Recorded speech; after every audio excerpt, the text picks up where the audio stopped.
Okay, coming out, right? Coming out, and this is another section. This was planted after the section we just went through, right? So,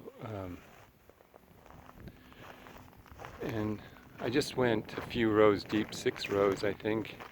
And then in a year or two, we'll finish out planting out this front. I'm not going to impose myself on the neighbors right away. Okay, so we still have this area here to plant. But let's get back to my point here. This is a different variety here. It's a bigger stem variety. It has a little bit different seasonality than the praise. That's what you want. You want something that's, not timed exactly with your main variety. That's a big component. We've got one down here also. But anyway, I just want to have you track me for a minute. So you've got this living organism that's essentially a photovoltaic cell, right? It's capturing sunlight, converting it into carbohydrate, and it's storing it for, regeneration and flowering and fruiting, that kind of thing.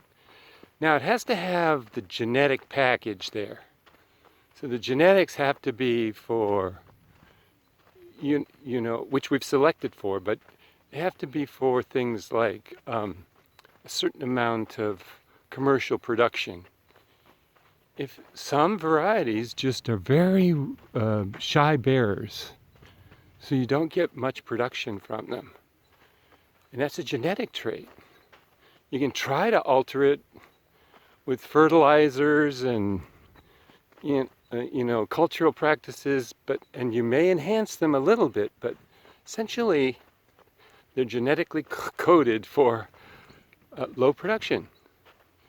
So when you're growing commercial varieties, you want to have a variety that is geared up for not necessarily high production, but a certain amount of production that is going to create revenue.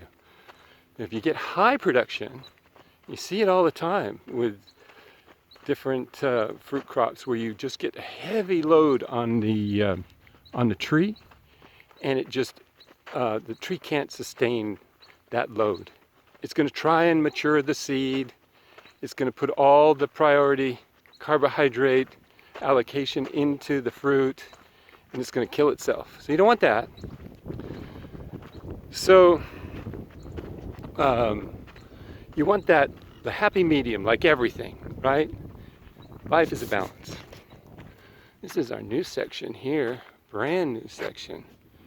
So we're planting it up. Let me just pan over here. Do you remember I told you like 5 more rows? Yeah, see, that's there.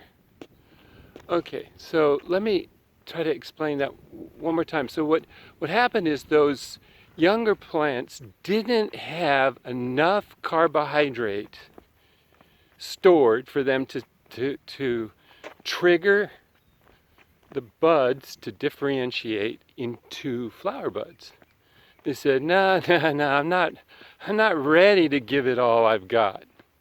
So it just didn't flower. Maybe it put, its energy into regrowth. And then, of course, it got that season off, the first wave off, and then it said, okay, now I'm ready. I'm ready to go for it. And it's flowering on that second. It's now expressing its carbohydrate. Now, this very simple idea translates through everything when you're working with fruit crops. And we will talk more about it because,